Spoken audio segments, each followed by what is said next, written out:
What would you consider to be the most important part of a shooter? For me, I think the most obvious answer of course would be the shooting. I also believe most people would agree that the most important part of shooting is marksmanship, or in other words, aim. If we break gunplay down to its most basic element, a firefight between two players involves you trying to hit an enemy, while at the same time trying to avoid their incoming fire. There are different ways to do this, however. In more traditional style shooters, this is accomplished by having good aim and making it hard for the enemy to aim at you, by being able to move around unpredictably and being able to hit fast-moving targets. However, it seems, in many modern shooters, aim is far less important. So, the question is, why is that? Well, for one, if I show you a screenshot from older shooters and compare them to screenshots of newer ones, I think there's one thing you might notice is taking up a large portion of the screen in modern shooters. Yes, I'm talking about aiming down sights. Now, I'm not saying iron sights are bad. After all, Stalker probably wouldn't work very well without them, but it's the way they're handled in many modern multiplayer shooters that bothers me. Like I explained earlier, in most shooters without iron sights, 2 or more players move around unpredictably trying to hit each other. The difference between victory and death are based on aim and movement. However, in first-person shooters with iron sights, the player's bullet accuracy is severely lowered if he is in an iron sight mode. On top of this, while the player is in iron sight mode, the player's movement speed is also severely lowered. What this means is that both players are usually stationary when firing happens, or the player that isn't firing is at a severe accuracy disadvantage. The result of this is, rather than accuracy being the main determiner of victory or defeat, what determines victory in modern shooters is being at the right place at the right time. Oh, baby, a triple! Because running and gunning would put you at an artificial accuracy penalty, tactics like camping have become very popular. After all, the player that isn't moving could already be in scope mode. Now, let's talk about aim assist. So you can see the reticle turns red when I'm close or almost on him. That means that the aim assist is fully engaged and your shots are going to go toward that target. The little cross here that you see is actually where the bullets will bend towards, where your aim is actually corrected to. And as I go over him, you'll see it actually snaps to him.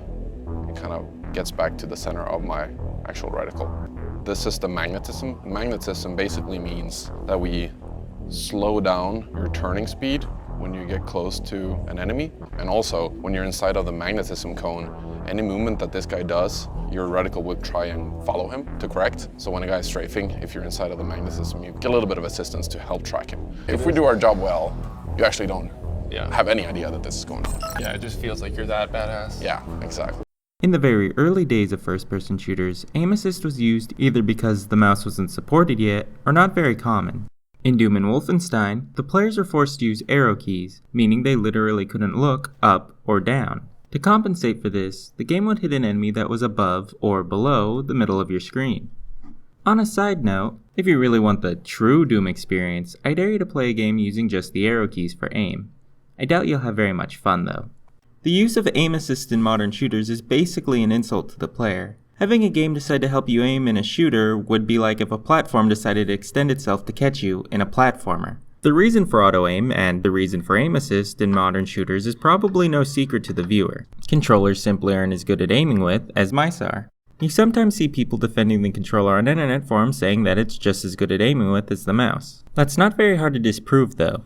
For example, unlike in fighting games where there have been examples of people using controllers defeating people using fight sticks, there have simply never been a case where someone using a controller is anywhere as good as someone who's proficient with the mouse. And there's never been a case of someone winning a Quake or Counter-Strike tournament with a controller. It makes sense why the mouse would be so much better than the controller at aiming. After all, the mouse was made specifically for targeting small objects on a screen.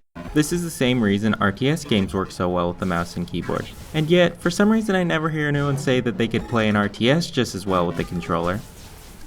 The controller, and specifically the analog stick, were designed with genres like platformers in mind, and to the controller's credit, it does it quite well. Analog movement is superior to keyboard because the player can quickly and easily decide how far in one direction he wants the stick to go, which allows a character to go from tiptoeing, walking, running, and even sprinting in a fraction of a second.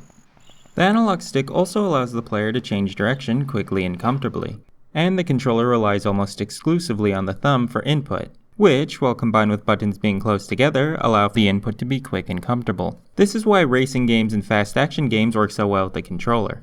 So, a mouse is better for anything that requires good aim, and a controller is better for anything that requires fine movement. Because of this, another argument I sometimes hear is that playing with the controller is more impressive than with a mouse, because it is harder.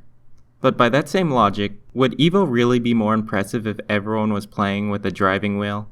So, what am I suggesting? Am I saying the first-person shooter genre should stay PC exclusive? After all, that's what the new Quake and Unreal Tournament are doing, specifically so they don't have to be designed with the controller in mind. No, I actually don't believe this should be the case. For one, if we sidestep the mouse versus analog debate for a moment, there are other ways for the player to aim. Light gun games have been around for over 30 years, and since the Wiimote was such a huge success, I was actually surprised more console games didn't go for the light gun route. It gives the game the advantage of allowing the player's actual real-life marksmanship determine his ability in-game. And there's also Splatoon's experimental way of using gyroscope technology. But by far, I believe the simplest solution would be allowing for mouse and keyboard support for console games. I mean, if people are willing to spend $60 for a plastic guitar to play rhythm games, people are definitely willing to buy an Xbox brand keyboard and mouse for $20 in order to get a higher score in their Call of Duty.